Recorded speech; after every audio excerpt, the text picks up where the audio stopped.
భరోసా మోసం బగ్గుమన్న రైతాంగం 15,000 ఇవ్వాల్సిందేననే డిమాండు హామీలన్నీ బేషరతుగా అమలు చేయాల్సిందే. రాష్ట్ర వ్యాప్తంగా రైతుల నిరసన ఆందోళన. పలు చోట్ల రోడ్లపైన బైఠాయింపు ధర్నాలు. సీఎం దిష్టిబొమ్మల దహనం రాస్తారోకోలు.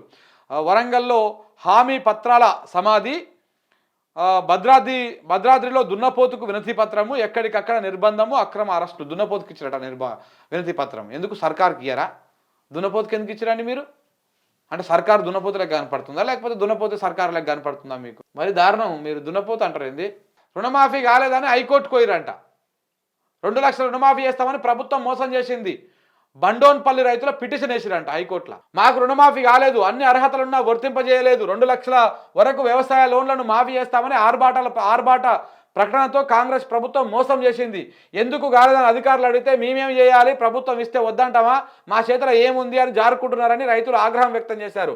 నాగర్ కర్నూలు జిల్లా వెల్దండ మండలం బండోన్పల్లికి చెందినటువంటి వావిల్ల అల్వాల్ యాదవ్తో పాటు 15 మంది రైతులు, అరే వీళ్ళు మంచోళ్ళ, 15 మంది రైతులు ఏం చేసిరు, కోర్టులో పోయి కేసు వేసిరంట దీని తల్లిటైతే కాదని చెప్పేసి.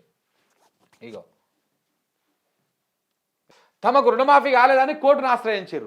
ఈ సందర్భంగా వారు మాట్లాడుతూ తాము వెల్దండ ఎస్బీఐలో రుణాలు తీసుకున్నామని, ప్రభుత్వం ప్రకటించిన మాఫీ తమకు వర్తించలేదని వాపోయారు. ఈ బ్యాంకు పరిధిలో మండలంలో మొత్తం 1671 మంది రైతులకు రుణమాఫీ కాలేదని తెలిపారు.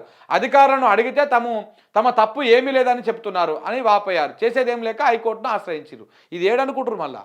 రేవంత్ రెడ్డి గారు ఊరు పక్కనే వెల్దండ అంటే కల్వకుర్తికి ముంగల ఉంటుంది.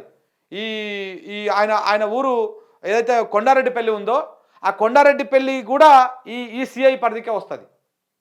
ఏది వెల్దండ సిఐ పరిధికే వస్తుంది. ఆయన ఊరు పక్కనే ఈ కథ అంతా కూడా జరిగింది. అంటే సొంత ఊరు పక్కన వాళ్ళు కూడా రేవంత్ రెడ్డి మీద నమ్మకం లేదు, చూసినావా, కోర్టుకోయారు. రుణమాఫీ చేస్తానని చేయలేదు అని చెప్పేసి వాళ్ళు కోర్టుకోయారు.